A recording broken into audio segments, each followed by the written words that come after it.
Where the hell did this bottom board go? The other day, my wife said to me, hey, you know that drawer that's been broken for the last 8 years? You think maybe you could fix that? And given what I do for a living, there really wasn't any way out. My house has this really great built-in linen closet bureau combination thing with 3 big drawers on the bottom. And this drawer has had a big chunk missing out of it since we moved into the house. And I know you're thinking, what's the big deal? Glue a new piece of wood in there and get on with your life.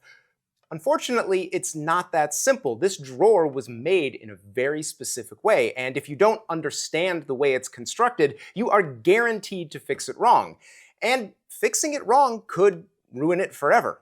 My house was built in 1920, which was a really interesting time for woodworking. Machinery was coming in, but it was big and bulky. You would only find woodworking machines in factories or workshops. The job site was still hand tools all the way. And they didn't have stuff like particle board or plywood. Everything was still being built out of solid wood, which meant most of the construction was still super traditional. And you can see the machine tool, hand tool blend going on in this drawer. The sides of the drawer definitely run through a machine planer, but I can see handsaw marks on the ends and hand planing marks on the inside. This was a mix of both styles. But because it was still made totally out of solid wood, well, it had to be built using traditional construction that allowed for that wood movement. Even though this drawer was made in 1920, it's pretty much identical to a drawer made in 1820. For joining the sides of a drawer to the front, we would expect to find half-blind dovetails, but there's more than one way to make a drawer. This one has a nailed rabbet at the corners. The front of the drawer has been rabbeted, and then the side is attached with several small finishing nails. This might seem like a cheap shortcut, but it's not. I've seen tons of traditional furniture made with nailed, rabbeted corners. They're strong and they hold up for a long time. This one held up for 100 years. And the rabbet on this one was obviously made using hand tools. I can see a fine cut from a back saw defining the shoulder of that rabbet. Then I would expect most of the waste was chipped out using a bevel-up chisel cut, and it was probably finished using a rabbet plane. This is straight up hand tool country furniture construction. We've got a nice rounded profile around the front of the drawer, and you would expect that was done with some sort of router or shaper, but it was done completely by hand. You can see the way the light plays off the facets on this curve. It's a bunch of little lines, not a smooth curve, and that means that it was made with a plane, using a technique I've showed lots of times on this channel, where you can overlap your strokes and make a beautiful, even round-over detail that looks great. And here at the back of the drawer, the construction is more efficient, I guess is the word I would use. Not even a rabbet, no joint at all, really. The 2 boards were just butted together and nailed with a bunch of nails. But all of these finishing nails have been deeply set into the wood with a nail set. That's important so they don't work themselves loose and catch on the case. The rest of the construction is honestly a little quick. There's clear handsaw marks here, definitely not done with a power tool, but the joint between these boards is, yeah, it's gappy. It's not very good, but they used a lot of nails and the joint is still surprisingly strong. Nailed construction is completely legitimate. And all of these issues here, well, they're on the back of the drawer. This carpenter knew one of the great noble truths of the craft. It's not a problem if the customer can't see it. So far, nothing about this drawer is very complicated. It's a box that's been nailed together. And wood movement isn't a problem because the back and the front and the sides all have the grain running in the same direction. That means these pieces are all expanding and contracting the same way. And as long as there's a little bit of wiggle room in the case, the drawer won't stick and there's nothing to worry about. Until you get to the point where you need to add a bottom to the drawer.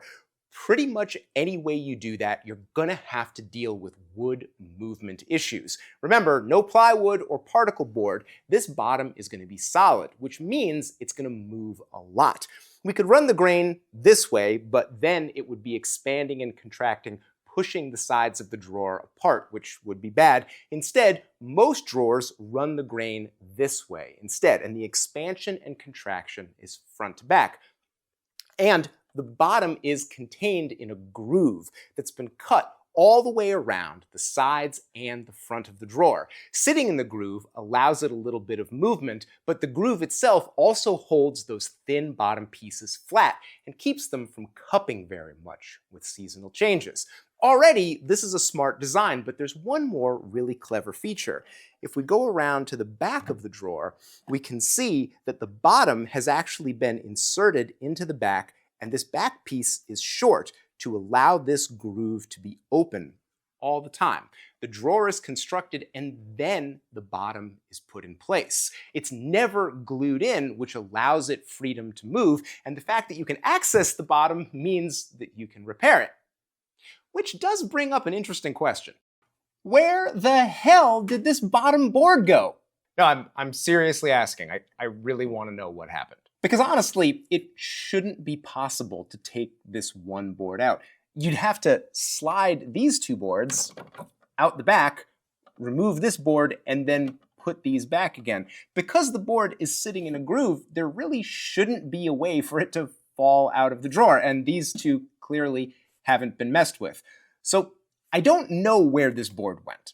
But I do have a theory. This drawer is made out of pine, which is totally okay. I use softwood for lots of furniture. But when you're flat sawing pine, you can run into a problem. You can see it in this bottom board here. You can have these knots that are kind of long like this. And what happened here is the saw kind of sliced a branch lengthwise where it was joining the trunk of the tree. And knots like this can cause a lot of weakness, especially because a lot of the time they happen in pairs. You can see another one right here. Now, this board isn't really a problem because there are no knots over here. There's still a lot of long grain keeping this board strong. But if you had a flaw like this in the missing board and it went all the way across, that would have made the board very weak. So I think what happened is pretty straightforward. This board was pretty weak. Somebody put something pretty heavy on it and it just broke like that and fell out the bottom of the drawer. It just fell out of the groove. That doesn't happen very often, but it would explain how this board could be gone without any of the other boards being gone. That's probably the answer to the mystery, but it doesn't change the fact that we still have to fix it. But because we've taken the time to understand traditional solid wood drawer construction, we know what to expect during the repair. For instance, this bottom isn't glued in, but you gotta keep it from sliding out of the groove somehow. So I would expect it to be pinned to the back of the drawer. And when I look back, oh, look what I found. 1, 2, 3 small pins holding the bottom boards to the back. That's easy to fix, and there's no glue involved. In fact, there's no glue anywhere in the piece, and that's important for fixing it too. I'm going to dig out these 3 little pins and pull them, slide out the bottom boards, and then I can get to work making a replacement part. Which is basically just a piece of 1/2-inch pine. I mean, a pretty big piece of 1/2-inch pine.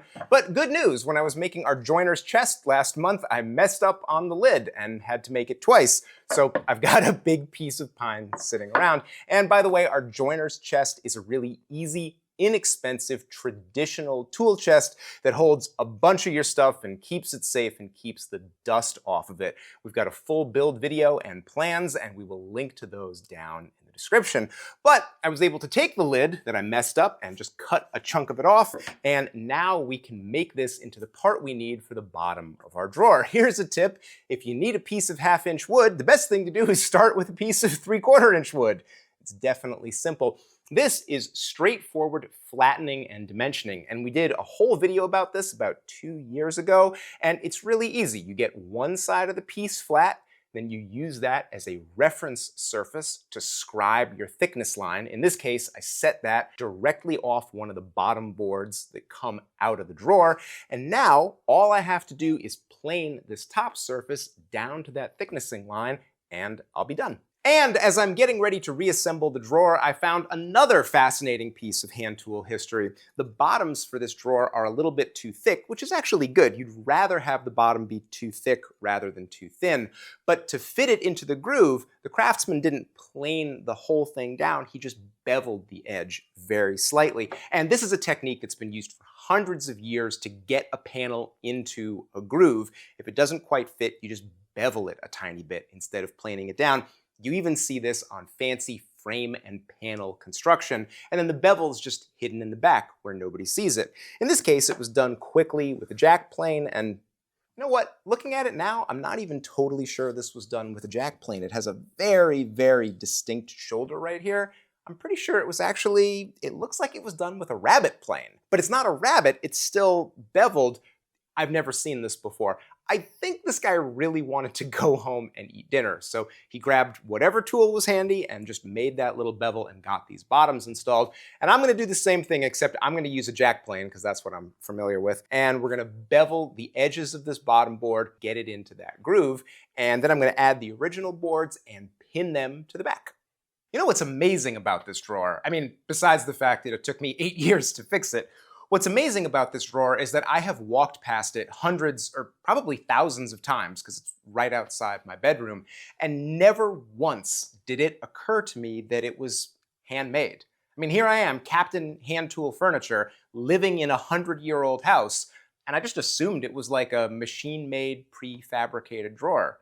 But it's completely handmade. I mean, the stock was run through a machine thicknesser, but everything else, even down to the molding on the drawer front, that was all done by hand. Even the groove that the bottom is sitting in, I can tell from the tool marks, it was plowed with a plow plane, probably a Stanley 45, because it was very popular during this period.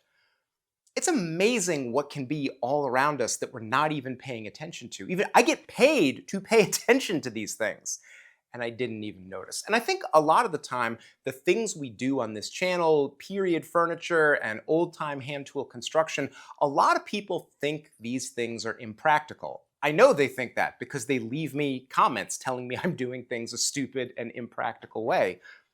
But I don't think that's true. For one thing, the way we do things around here is fun, and that's a big part of woodworking. For another thing, we're all living in the built world. We're all surrounded by old stuff. And when you have an old drawer like this and you need to fix it, you really better understand how it was made. Since this drawer is totally solid wood, gluing a bottom board in there would be a terrible idea. It wouldn't be able to expand and contract with the seasons. And Ohio winters are brutally dry. Like, my house is unbelievably dry in January, and all of these boards are going to contract quite a bit. If they were glued together, things would split, the drawer would break.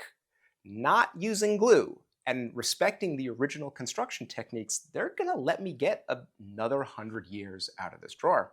I also think it's super important to look at this drawer because most people think, oh, I can't get into drawers until I learn dovetails, and half-blind dovetails, and that's going to be like years in the future. That's not true.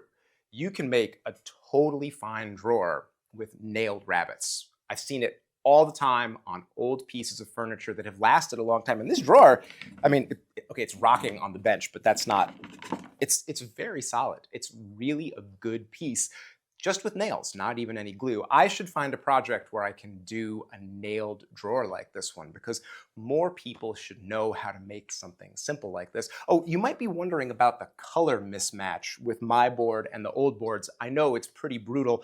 I'm not going to do anything about that because if I stained that board or even used an oil on it or anything like that, the smell would get trapped inside the drawer for years and years. It might literally never go away. That's why the inside of chests and drawers are rarely finished or painted in old furniture, because the smell would just linger forever. And we're going to put a bunch of stuff in the drawer anyway, so nobody's going to notice. It's actually better to just leave it this way.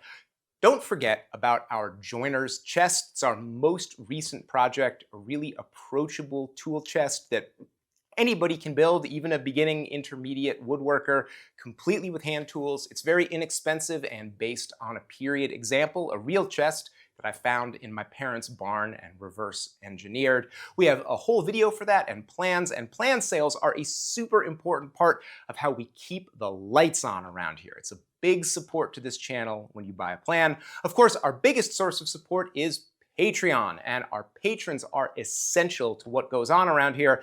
You might have noticed this video didn't have any sponsorships, didn't have any ad reads, and I paid for everything you see. Nothing was free. Because we don't do that stuff, because we don't think we should. Instead of having sponsors, which are the main source of income for a lot of YouTube channels, we have patrons. Patreon is what makes these videos possible. You can become a patron, get all of our plans for free, get the Joiner's Chest plans for free, and dozens of others, be part of an amazing community, a great discussion board, get extra content. I do extra videos just for my patrons, like long-form videos that I would put on YouTube. My patrons get them instead because they're basically paying for this. So you get a lot of rewards for only $5 a month. Patreon.com/Rex Krueger. Thanks a lot for joining us as we fixed this simple but kind of great piece of hand tool furniture. We're gonna do something else great the next time, I promise. Thanks for watching. But because we've taken the time, ooh, I don't like that office chair. Or this broom.